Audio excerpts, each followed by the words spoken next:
Close your eyes and let yourself drift back through the centuries, to a world of candlelight and whispered secrets, where ink-stained fingertips and reputations were lost over a single dance.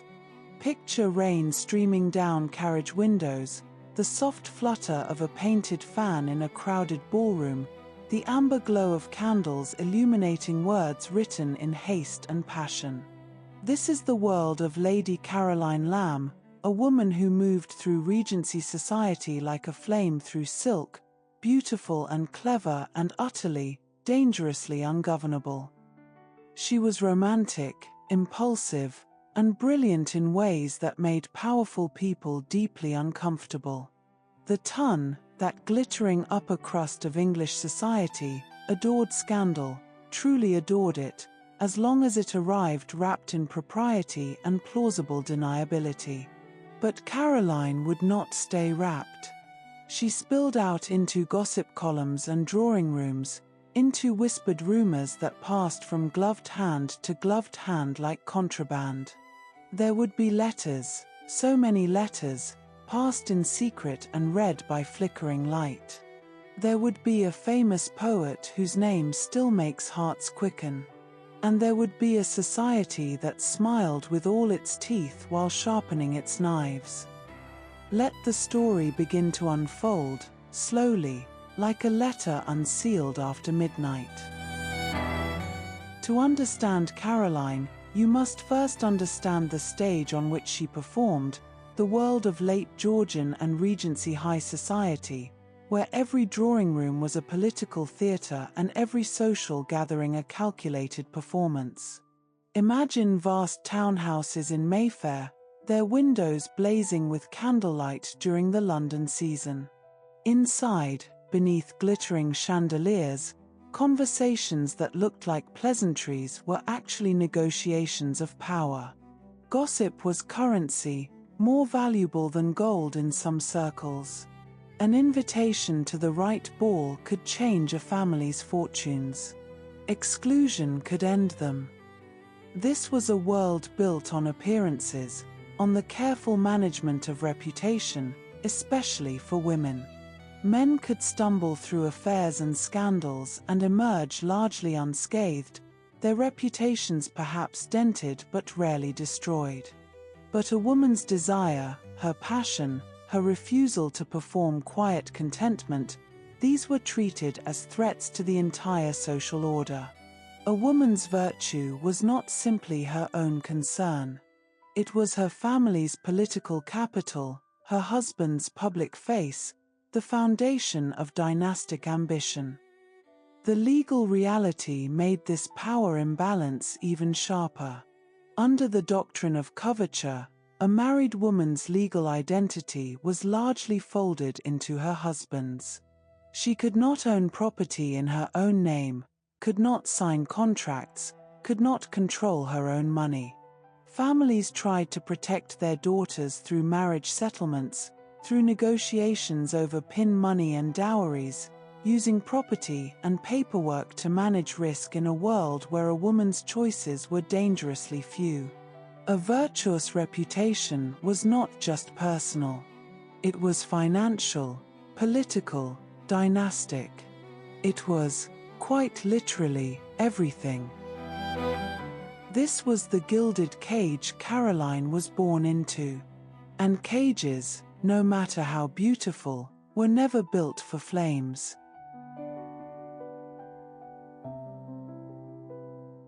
Lady Caroline Lamb was born Caroline Ponsonby on the 13th of November, 1785, into a world of extraordinary privilege and equally extraordinary scrutiny. Her father was Frederick Ponsonby, 3rd Earl of Bessborough. Her mother was Henrietta Spencer, Countess of Bessborough, a woman connected to some of the most powerful and fashionable families in England. Through her mother, Caroline was linked to the Devonshire Circle, that glittering constellation of Whig aristocrats that included Georgiana, Duchess of Devonshire, a woman whose beauty and charm and scandalous gambling debts made her a celebrity in her own time. This was a family steeped in politics, in style, in influence. The Ponsonbys and Spencers moved through a world perfumed with expensive scents and expensive secrets, where everyone watched everyone and nothing was ever quite as simple as it appeared. Caroline grew up surrounded by people who understood that image was power, that a well-placed word could topple a career, that elegance was a kind of armor. She absorbed these lessons, perhaps too well. She learned to perform, to charm, to dazzle. But she also learned to want more than performance. She wanted feeling. She wanted intensity. And that wanting would become her undoing and her liberation all at once. Caroline was what they called a delicate child, prone to mysterious ailments that sent her away from London to the country for fresh air and quiet. She traveled with her family, spending time in Italy during her childhood, absorbing languages and art and stories far beyond the narrow curriculum typically offered to girls of her station. Her education was unusually thorough. She learned French and Italian, devoured books, developed a literary confidence that would later scandalize as much as it impressed. Even as a child, there were signs that Caroline would not sit comfortably inside the mold of quietly pleasing femininity.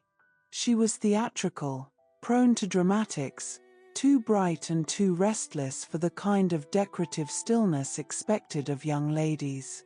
She wanted to be noticed, to be remarkable, to feel everything deeply. In another time, in another body, these qualities might have been celebrated. But in Regency England, for a girl born into the aristocracy, intensity was dangerous. It suggested a lack of control. And control, that careful management of self and image, was everything.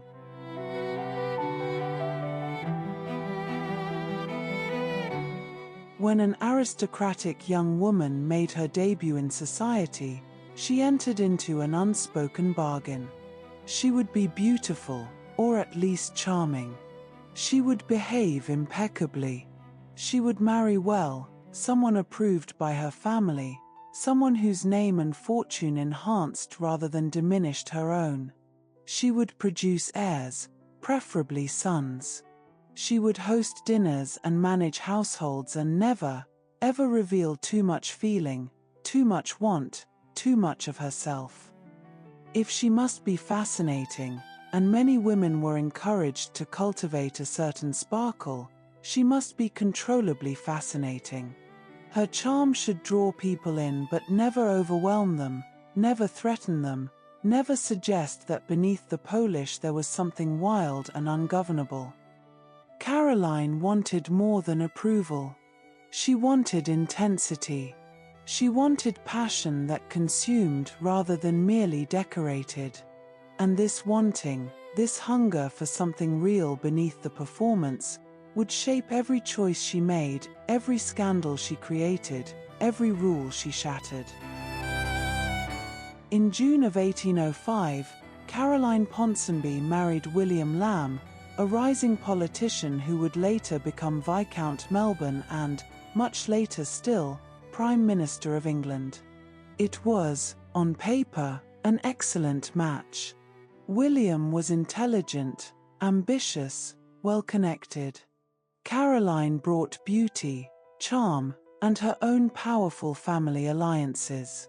They should have been a political power couple, gracefully ascending through the ranks of Whig society. But Caroline was never going to be the kind of wife the system required. A political wife was expected to be an ornament and an asset, someone who hosted brilliant dinners and made her husband look good without ever becoming the story herself. Caroline would become the story, again and again, in ways that no amount of social maneuvering could contain. There was also William's mother, Lady Melbourne, a formidable woman who sat at the center of a vast web of social and political connections. Lady Melbourne was strategic, controlled, endlessly calculating. She understood the rules of the game better than almost anyone. And Caroline, impulsive and emotional and hungry for something the rules could not provide, would eventually tear through that web like a storm through gossamer. Picture a country house, all elegant proportions and tasteful furnishings, the kind of place where everything looked calm and ordered. But behind the wallpaper, behind the careful smiles, there was already a storm building, pressure mounting, waiting for the spark that would set it all ablaze. Caroline's early years of marriage were marked by pregnancies and devastating loss. In 1806, she delivered a stillborn child. In 1807, her son George Augustus Frederick was born. In 1809, a daughter arrived prematurely and died within a day, a tiny life extinguished almost before it began. In elite families, even grief had etiquette. A woman was expected to compose herself quickly, to return to her social duties, to host and smile and perform as though her heart had not just broken. Caroline was expected to recover, again and again, from losses that would have shattered anyone. Her health suffered. Her temperament, always intense, became more volatile. Contemporary accounts describe long recoveries, periods of strain, a woman who seemed to feel everything too much, too visibly, too dangerously. Society interpreted this as weakness, as instability, as evidence that Caroline was fundamentally unsuited to the role she had been given. But perhaps what they saw was simply a woman refusing to perform contentment over an abyss of pain. Perhaps what they called madness was just feeling, uncontrolled and uncontrollable, spilling out into a world that demanded she keep it locked away. Let yourself imagine the machinery of Regency social life, the way it hummed and turned with the precision of clockwork. During the London season, from spring through early summer, the aristocracy descended on the city for a whirlwind of balls, assemblies, dinners, and opera visits. Invitations were carefully curated, guest lists scrutinized, every event a chance to see and be seen, to advance or to fall. At the top of this system sat places like Almack's Assembly Rooms, that legendary establishment on King Street where the most exclusive balls in London were held. Almack's was governed by a group of powerful patronesses, women who controlled access with an iron fist wrapped in silk gloves. To be admitted to Almack's was to be accepted by society. To be denied entry, or worse, to have your vouchers revoked after some scandal, was a kind of social death. For a woman, being out, being excluded, could mean losing everything: position, prospects, the ability to move through the world that had shaped her. The system was designed to control through the threat of exclusion. And Caroline, who craved inclusion and approval even as she defied every rule, would learn exactly how sharp that threat could be. And then, in 1812, into Caroline's restless, strained, glittering world, walked Lord Byron. He was already famous, celebrated for his poetry, notorious for his beauty and his reputation. When he entered a room, people noticed. When he spoke, people listened. And when his eyes met Caroline's across a crowded salon, something ignited that neither of them could fully control. The affair between Lady Caroline Lamb and Lord Byron became one of the most talked-about scandals of the Regency era. Picture them together, gloves brushed in passing, letters folded and sealed and passed from hand to trembling hand, eyes held a beat too long across a dinner table. There was desire there, certainly, the kind of attraction that makes the air feel heavier, makes every moment shimmer with possibility. But there was also risk, delicious and terrifying risk, because Caroline was married, because Byron was famous, because everyone was watching. She was not simply breaking rules. She was breaking the rulebook spell, exposing the fiction that women did not want, did not hunger, did not burn. The affair was conducted in public and in private, in stolen moments and in scenes so theatrical they might as well have been staged. Caroline wrote later in her novel Glenarvon, in words that echo with her own experience, of a love that felt like madness, of a man who was, in that famous phrase often attributed to her, mad, bad, and dangerous to know. Whether or not she actually said those exact words, they captured something true about the way she experienced Byron, and the way society experienced them both. But Byron, for all his intensity, was also calculating. And when the affair became too much, too public, too complicated, he ended it. He withdrew, pulled back, moved on to other fascinations. And Caroline, who had poured herself into this passion with characteristic abandon, could not accept the ending gracefully. What followed became legend, stories that circulated through drawing rooms and eventually through history itself. There were frenzied letters, desperate attempts to force contact, to make him see her, speak to her, acknowledge what they had been to each other. There were public scenes that turned private pain into public entertainment, Caroline transforming her heartbreak into spectacle because spectacle was the only language this world seemed to understand. Society watched, thrilled and appalled in equal measure. They had loved the scandal when it sparkled. Now that it was raw and desperate and ugly, they turned away in distaste. Caroline had become a story, and once you became a story, you lost control of your own face.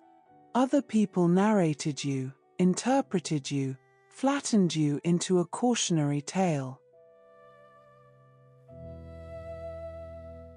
In the aftermath of the affair, Caroline and William traveled to Ireland, partly to allow the scandal to cool, to put distance between Caroline and the gossip that had consumed her.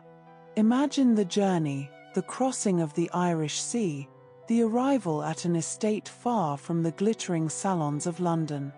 It should have been a refuge, a chance to recover, to rebuild. But even in Ireland, the scandal breathed.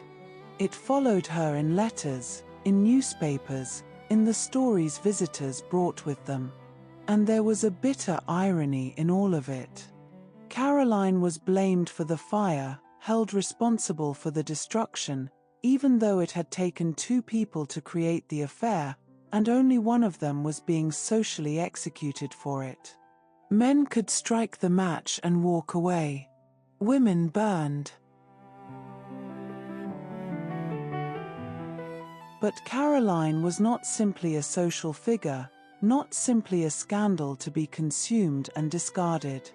She was also a writer, and she had teeth.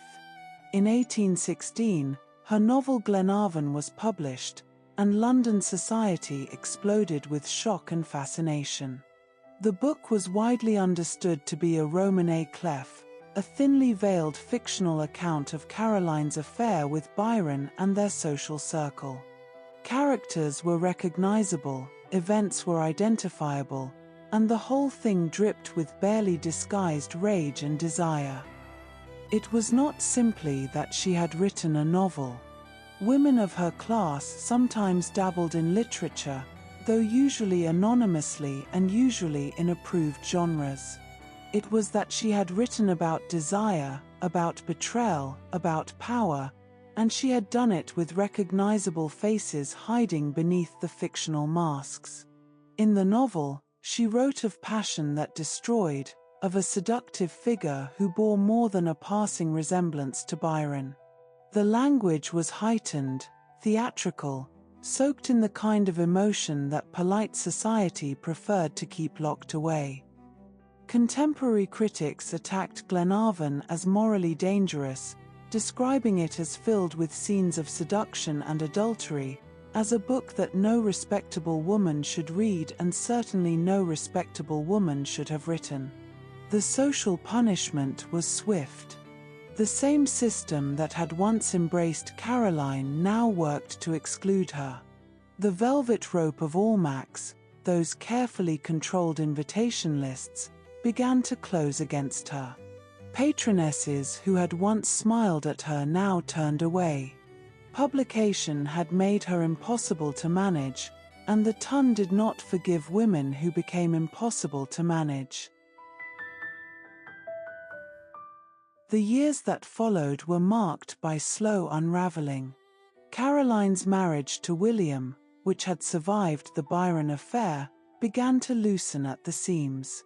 There were estrangements and reconciliations, periods of separation and brief returns to some semblance of unity.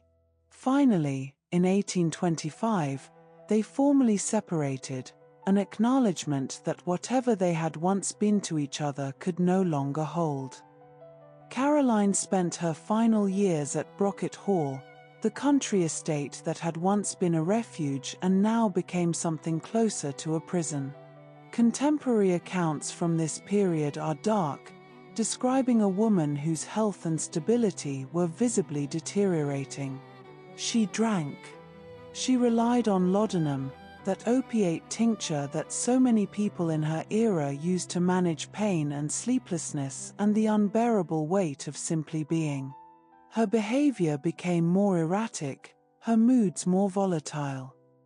Picture the contrast. The noisy glitter of London ballrooms replaced by quiet rooms and heavy curtains, the sparkle of champagne replaced by medicine bottles catching the thin winter light. She had wanted so much, felt so much, burned so brightly. And now the world had narrowed to these few rooms, this slow decline, this gradual dimming. By 1827, Caroline was seriously unwell. Her body, worn down by years of strain and substance use, was failing. Accounts from her final illness mention dropsy, the old term for edema, the swelling that comes when the body can no longer process fluid properly. Liver problems are often noted as a contributing factor, the consequence of years of drinking, of trying to numb what could not be numbed. On the 25th of January, 1828, at Brocket Hall, Lady Caroline Lamb died. She was 42 years old. She was buried at St. Etheldrada's Church in Hatfield, laid to rest in the quiet countryside far from the ballrooms and salons where she had once dazzled and scandalized and burned. Imagine the lake at Brocket Hall in winter, the still water reflecting bare trees and grey sky, all the noise and passion finally settling into silence. The story, at last, lowering its voice.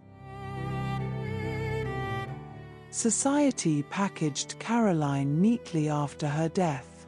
She became scandalous, mad, ruined, a warning to other women about what happened when you refused to perform the role assigned to you. She was Byron's footnote, the hysterical woman who could not let go, the cautionary tale mothers whispered to daughters as they prepared for their own debuts. But Caroline was never merely a footnote. She was a woman shaped by a system that demanded impossible things, that required her to be charming but not passionate, fascinating but not intense, desirable but not desiring. She was a writer who turned gossip into literature, who took the scandal that consumed her and transformed it into narrative, into art, into something that outlived the whispers.